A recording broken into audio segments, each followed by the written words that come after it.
Sadhana. Any philosophical system is supposed to unravel the mystery of the problems of man, the world and God. Aiming for wisdom, philosophers fall back upon the mind and intellect as providers of solution.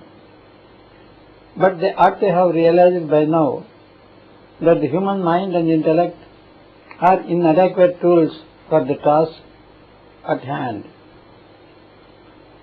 How can mere thinking and armchair theorizing solve the nagging problems of reality, stretching from here to eternity? In fact, the whole process resembles the bare-bodied cycling to the North Pole. Luckily for mankind, the ancient Indian philosophers specify a definitive approach, prompting the investigators to go beyond the intellect. The problems of philosophy involving esoteric areas such as metaphysics, epistemology, ontology, cosmology, theology, psychology lie beyond the grasp of the mental equipment. The philosophical investigations should take one beyond language and logic.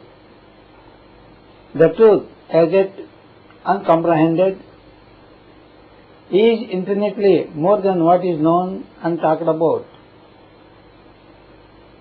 One cannot fight a giant with a kitchen knife. The philosophers in India, called Tapovijayans, acquired enlightenment and wisdom through the practice of yogic meditation. They were identified as Vedic Maharshis, meaning the Vedic philosophers.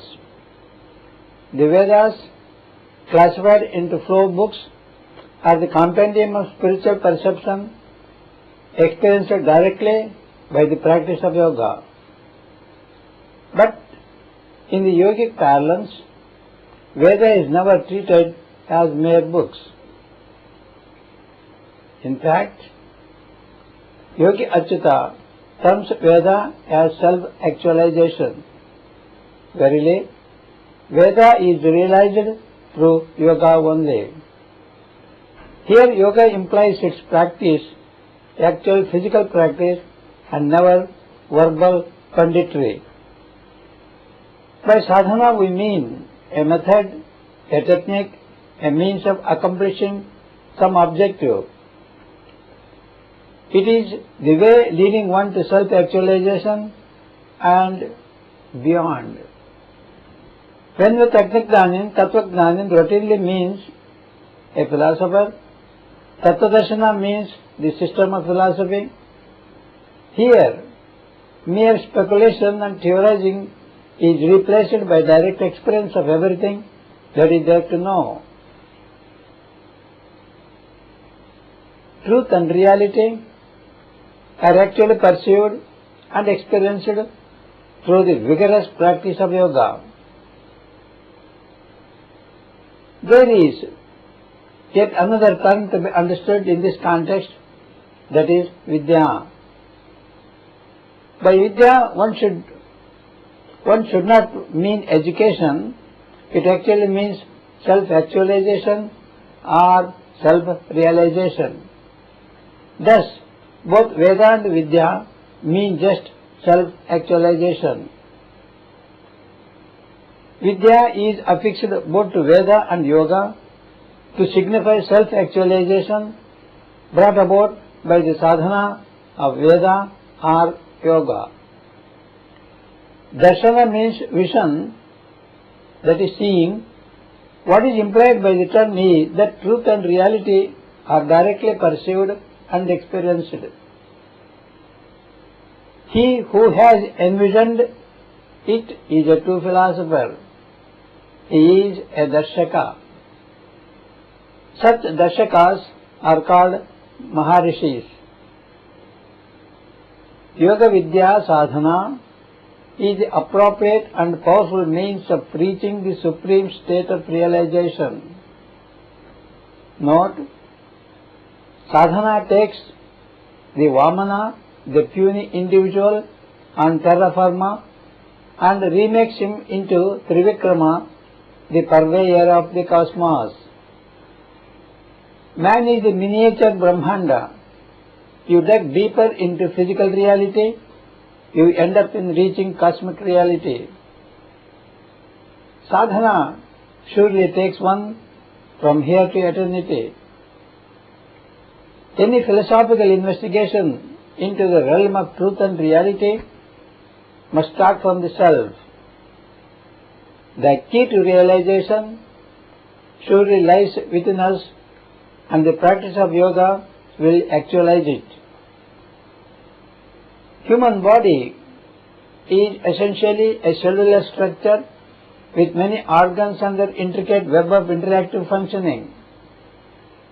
Then there are controlling systems such as integumental, skeletal, nervous, hemorrhoid, cardiovascular, respiratory, alimentary, urinary, reproductive, and endocrine. Indians posit another control system over what is stated above. It consists of manas, the mind, pranan, the vital and dynamic force, and atman, the soul. The entire physiological aggregate is controlled by the above trinity with the help of operative forces such as chemical, electrical, electromagnetic, and the atomic forces. Efficient body functioning implies a yogic state of harmony, like that of a baby. But the disjointed and inharmonious functioning of man's physical aggregate and the control systems has resulted in the sinful suffering. This state of affair is called Viyoga. Yoga is the antonym of yoga. Yoga means the most harmonious functioning of the original life system. The practical technique that brings about the yogic harmony is called sadhana.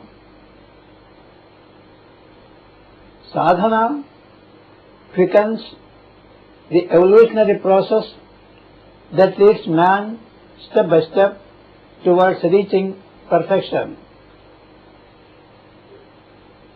This state is called Paramapadavi, the highest state that nature has set man to reach. Moksha, meaning liberation, results upon reaching Paramapadavi. By liberation one shall mean liberation from the crippling limitations of human life. Life does not end in moksha. Rather, the door into eternity opens up. That's all. The yoga sadhana that Sri Achyutasana bestows to the ardent seekers has 6 well-defined stages. They are 1. Upadesha, the initiation. 2. Japa. 3. Tapa. 4. Sakshatkara. 5. Karma Padavi. And 6. Brahmatva. Yogi Achyuta calls yoga as japa. By japa is meant the preliminary state of yoga. Japa takes place at the physical level where not much spiritual experience is expected. The persistent practice of japa leads one to the stage of tapa. Therefore, whenever the term japa is used, it signifies the initial state of affair of yoga. Now let us see about the first Upadesha. Upadesha is a Vedic sacrament, maybe like baptism, where it is a solemn religious ceremony in the Christian church. It is a spiritual initiation, an investiture ceremony into the practice of japa. A qualified asrama upadesaka shall grant upadesha to the seeker at the time, date and place convenient to both the giver and the receiver. Generally, upadesha is given late in the evening after sunset or early in the morning before sunrise. There are male upadesakas and there are female upadesakis. Any male upadesaka can initiate either a male or a female seeker. Similarly, a female upadesaki can initiate either a female seeker or a male seeker. Gender has no relevance here. In fact, soul has no gender either. For the initiation ceremony, the initiator and the seeker take a head bath. The seeker then shall wear kaupina, a short made up of 2 pieces of coarse cotton cloth, one tied around the loin in a specific way and the other fold between the legs. The seeker is made up to squat on the mat or a carpet in a sukhasana, meaning an easy posture. Under the buttocks shall be a cloth roll which facilitates to sit comfortably so that both the knee joints are firmly placed on the floor. Sitting straight, facing the north direction, the seeker makes the namaskar like making obeisance by joining both the palms and both the thumbs touching the midpoint between the eyebrows. The seeker shall fix his gaze at that point, then he shall slowly bring down the hands and they are made to rest on the knees, fingers held in a mudra, that is posture. The initiator positions himself or herself before the seeker in Garudasana, a particular posture, puts the right hand thumb at midpoint between the eyebrows, places the 4 stretched fingers on the crown of the head and starts the initiation by producing the pranic sound near the right ear. The seeker is then asked to reproduce the sound as heard. A feeble and halting sound may come at that time. After a couple of minutes of this labor, the seeker shall sit in silence, slowly entering into the meditative mode. The initiating Upadesaka becomes the seeker's guru, the preceptor, and the seeker becomes that guru's Shishya, the disciple. The Shishya who practices Japa regularly and systematically deserves to be called a sadhaka.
That the practice of sadhaka requires the organs of the body to be positioned in a particular way is obvious.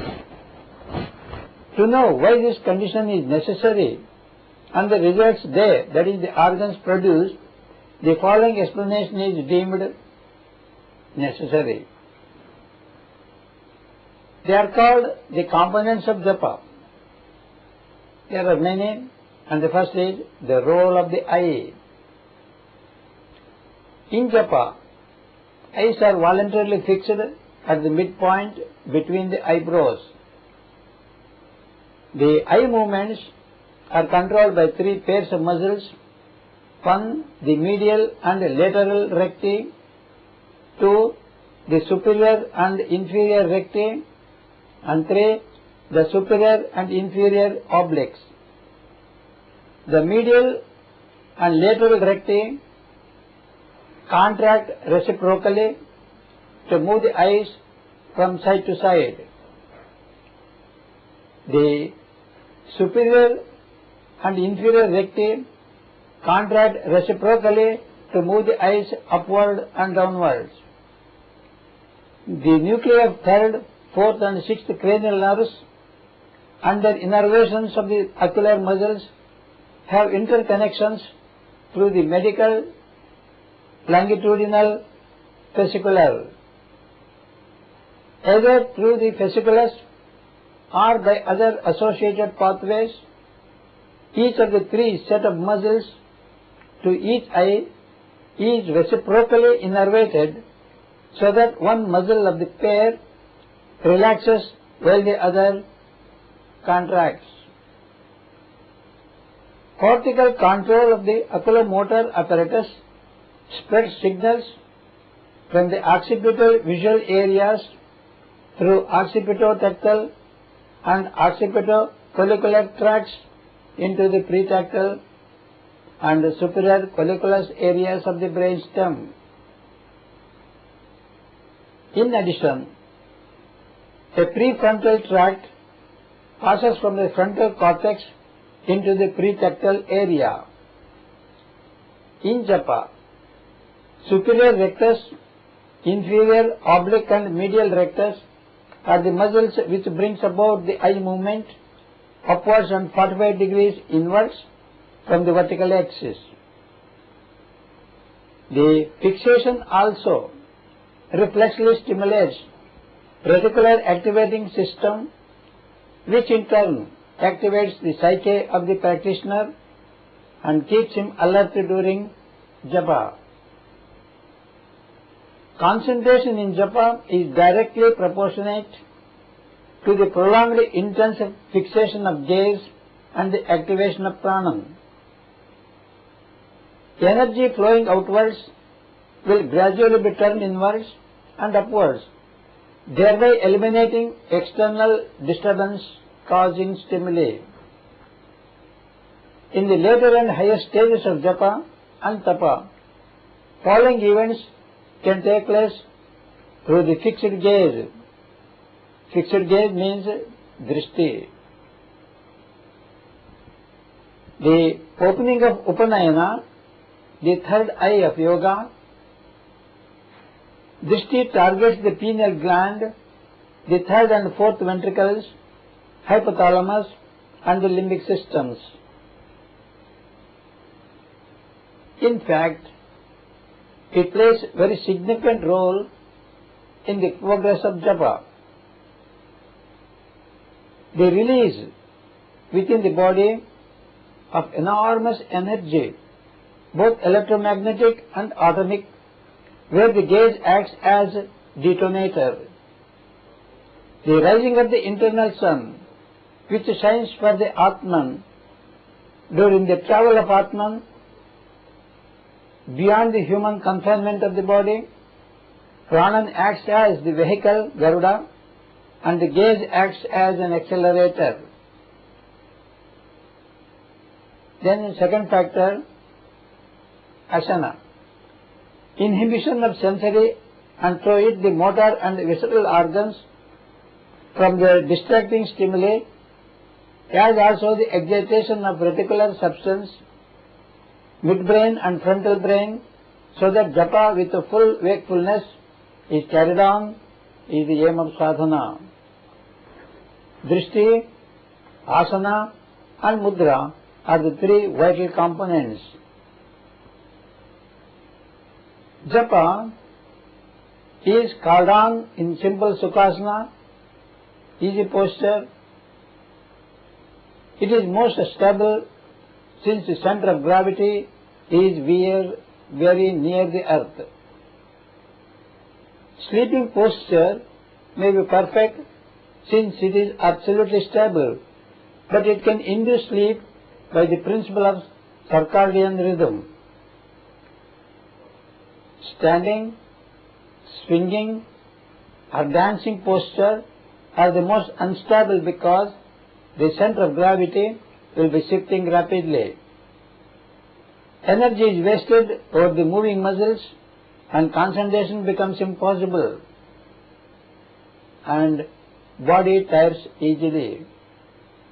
A rhythmic, long and forceful gatagati of air in the trachea region is not possible under any of the postures cited above except Sukhasana.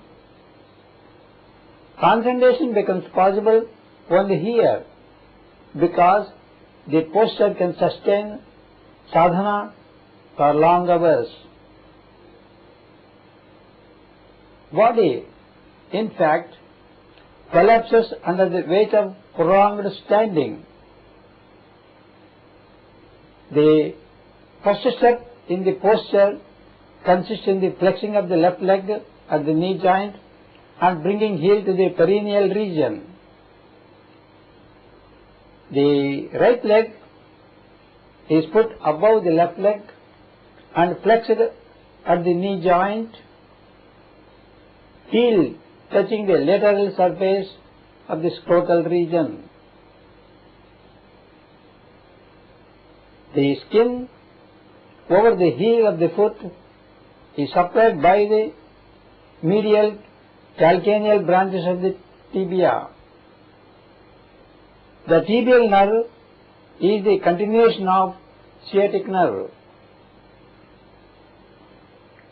The skin over the perineum is supplied by the perineal nerve, a branch of the pudendal nerve. The skin over scrotum is supplied by the scrotal branches of the perineal nerve. The main nervous circuit brought about by this posture will be inhibiting the organs served by them from the distracting functioning. Electrical and neuronal energy flowing downwards is rerouted upwards, thus conserving energy. The leg crossing is different in males and females. In the male, the posture is as described above. The left leg is kept on the ground, pressed down by the right leg. This is because left side of the body is controlled by the right hemisphere, a physical area, in contrast to the left hemisphere, a dominant verbal and higher mental area. Brain is reflexly induced not to send excitatory signals through the motor neurons. This reduces distraction. In the female, where the position of the left leg is above the right leg, the motor area is left free. The dominant area is inhibited and the motor pathway is kept open. The female requires more flow of electricity and energy to the pelvic region. This is to help them build better bodies for reproductive purposes. By nature, they are so fashioned as to bear healthy children. Therefore, they require more energy to their life and limbs. Next is asana. Inhibition of the sensory and through it the motor and the visceral organs from the distracting stimuli, as also the excitation of reticular substance, midbrain and frontal brain, so that japa with full wakefulness is carried on, is the aim of sadhana. Drishti, asana and mudra are the three vital components. Japa is called on in simple sukhasana, easy posture. It is most stable since the center of gravity is very near the earth. Sleeping posture may be perfect since it is absolutely stable, but it can induce sleep by the principle of circadian rhythm. Standing, swinging or dancing posture are the most unstable because the center of gravity will be shifting rapidly, energy is wasted over the moving muscles and concentration becomes impossible. Body tires easily, the rhythmic, long and forceful gata-gati of air in the trachea region is not possible under any of the postures cited above except sukhasana. Concentration becomes possible only here because the posture can sustain sadhana for long hours. Body, in fact, collapses under the weight of prolonged standing.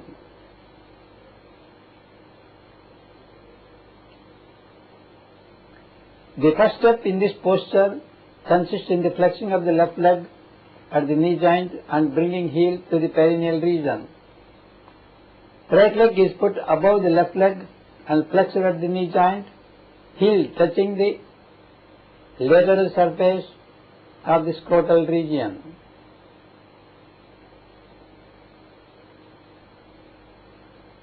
The skin over the heel of the foot is supplied by the medial calcaneal branches of the tibial. The tibial nerve is the continuation of sciatic nerve. The skin over the perineum is supplied by the perineal nerve, a branch of the pudendal nerve.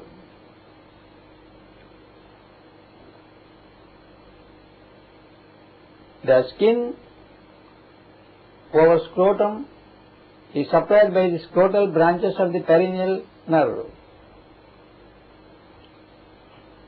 The main nervous circuit brought about by this posture will be inhibiting the organs served by them from their distracting functioning. Electrical and neuronal energy flowing downwards is rerouted upwards, thus conserving energy.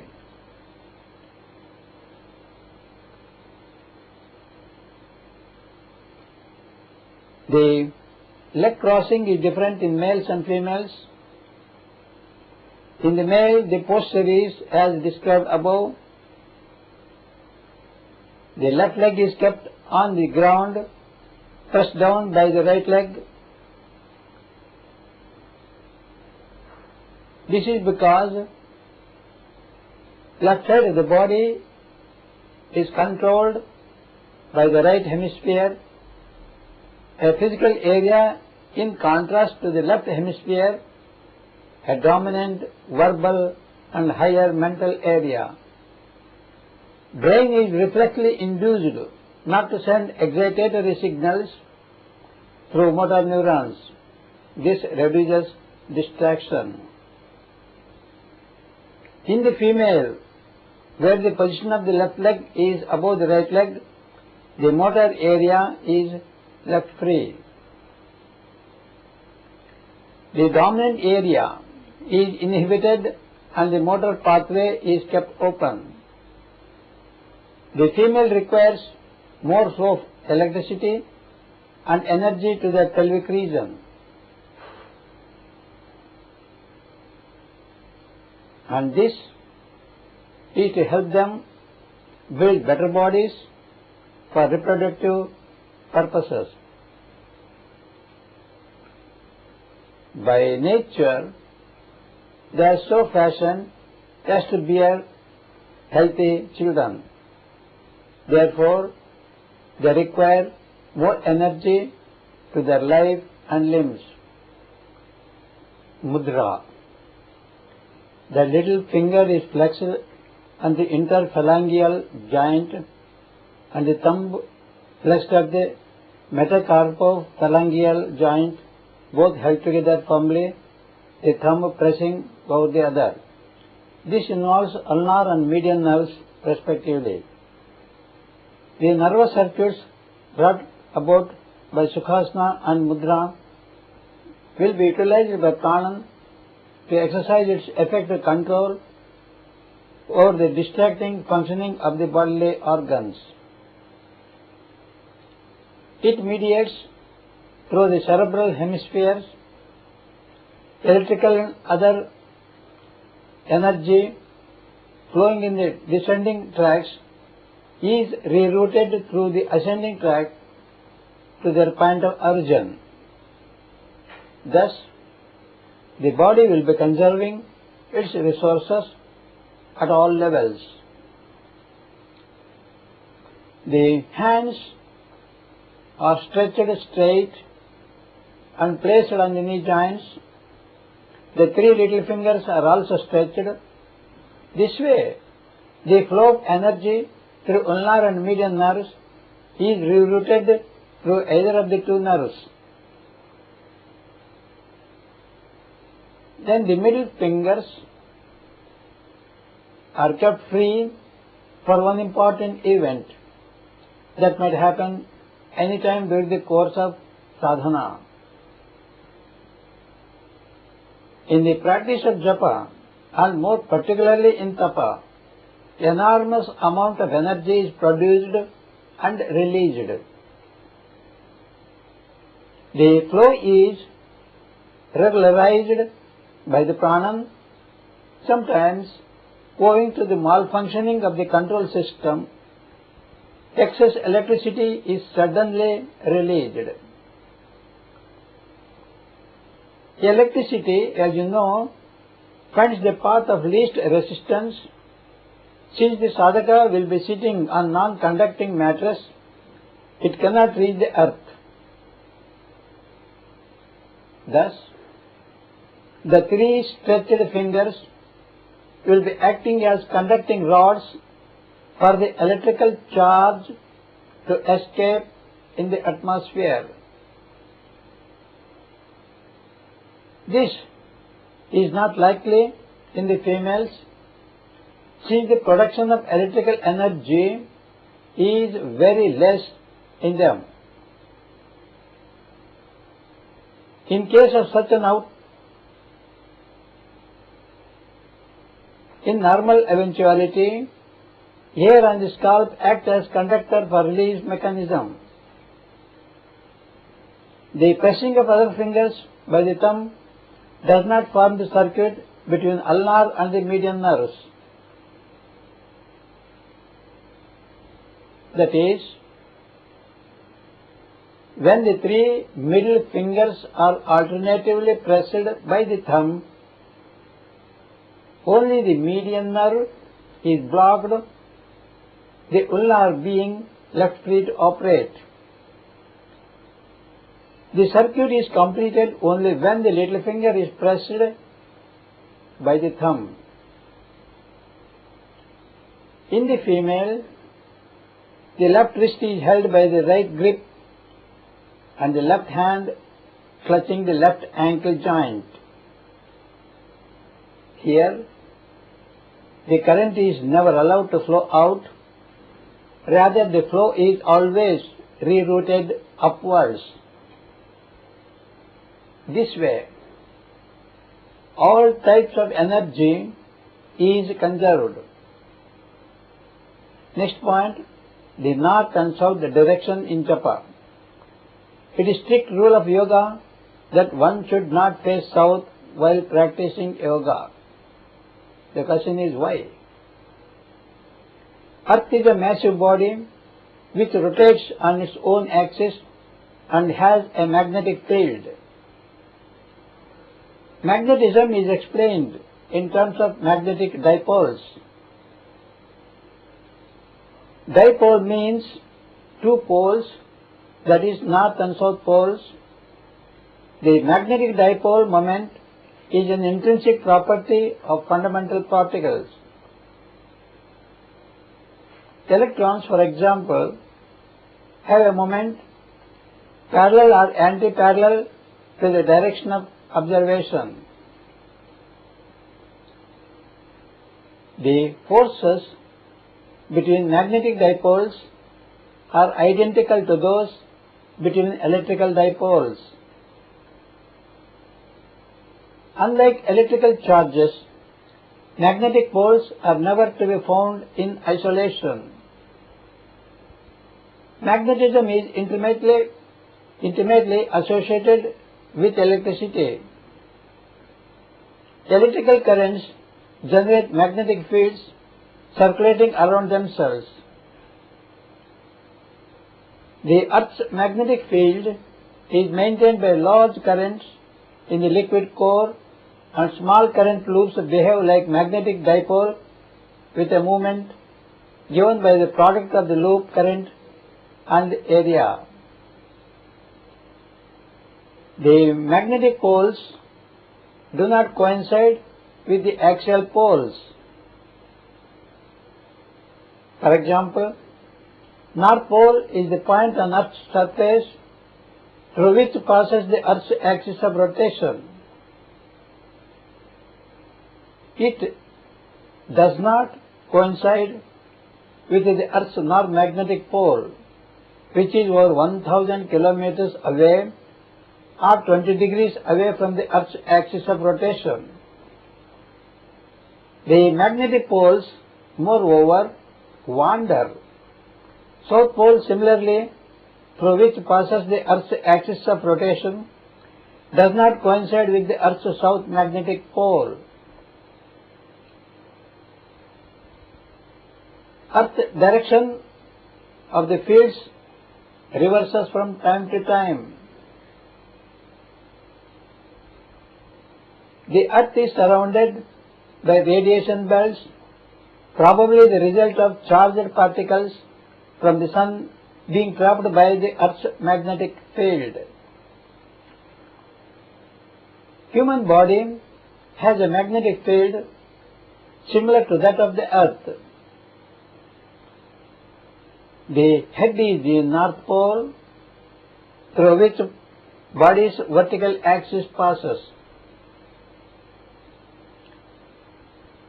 When the sadhaka settles down in Japa, facing north, the body and the earth will both have geographical north poles. Since similar poles repulse each other, they both account for each other.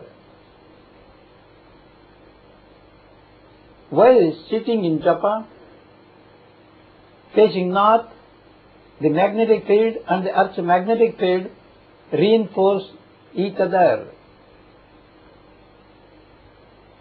Since the Earth's field will be adding to the body's field, the latter becomes stronger. This is due to the fact that the lines of force of the two magnetic fields will be in the same direction. One field will be adding to the other field, like the addition of a second bulb glowing in a room where a single bulb was glowing earlier, thus increasing the intensity of light in the room. South Pole is considered by the yogic scientists as the death point. This is for the simple reason that when the sadhaka faces south in Japa, his North Pole will be facing the Earth's geographic South Pole. Unlike poles attract each other, The result is that the powerful earth will be able to cause serious magnetic disturbances which the practitioner may not be able to withstand.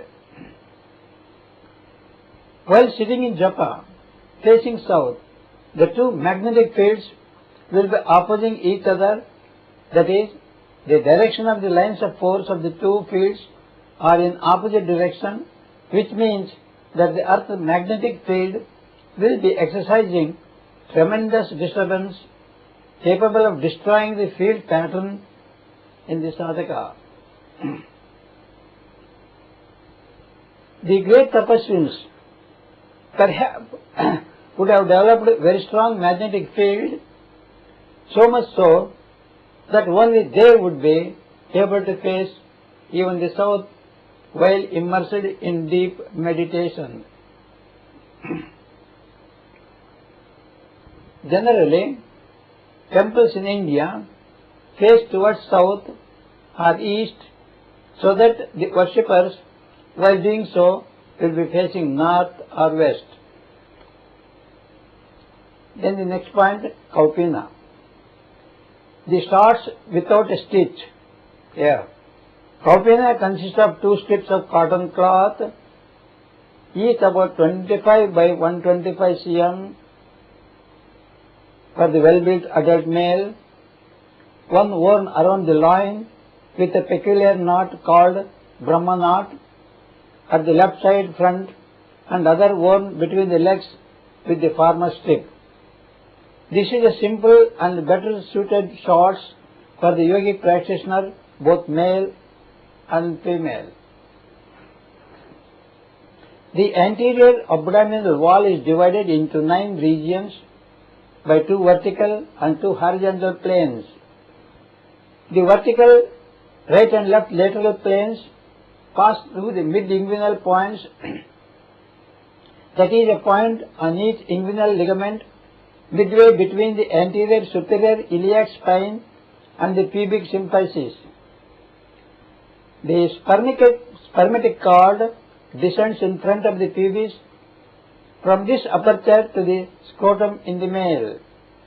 In the female, the round ligament of the uterus descends to the labium majus.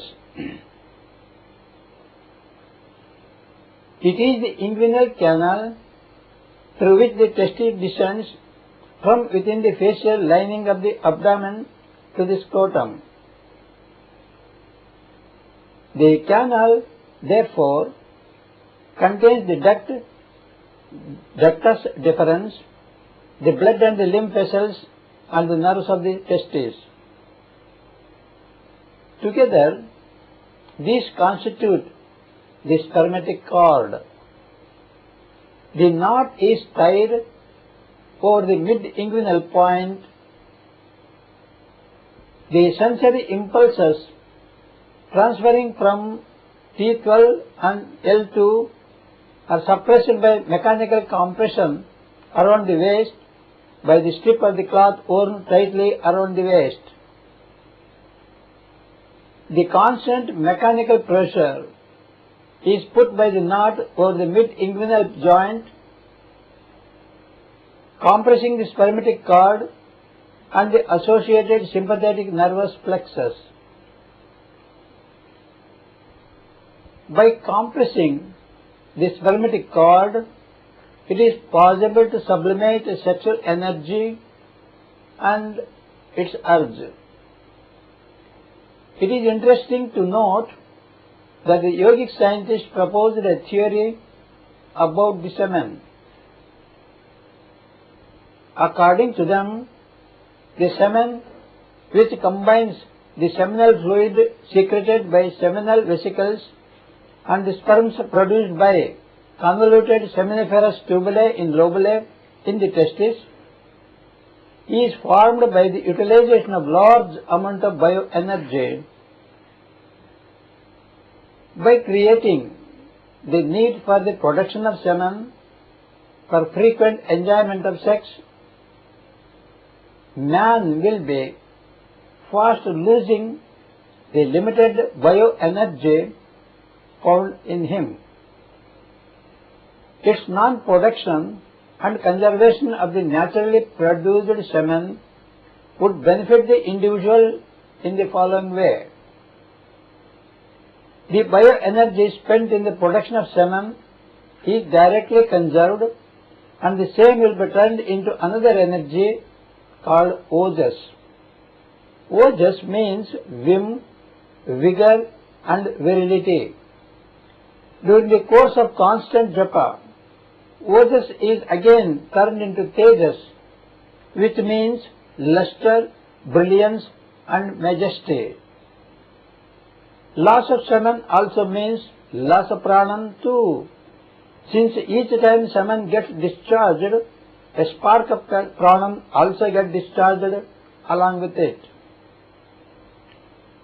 Just as hemoglobin is mixed with oxygen and becomes oxyhemoglobin and is carried to each cell, pranam also mixes with every drop of semen and becomes retus and gets wasted. Whether the spermatozoon impregnates the ovum or not, it is wasted. But remember, every drop is potentially capable of impregnating the ovum, causing conception. The knot has one more important role to play. In the state of samadhi, the body does not tolerate anything upon it. Nothing should touch the body. The whole of the organism would be united upon one point at that moment of sadhana. The sadhaka himself would unknot kaupina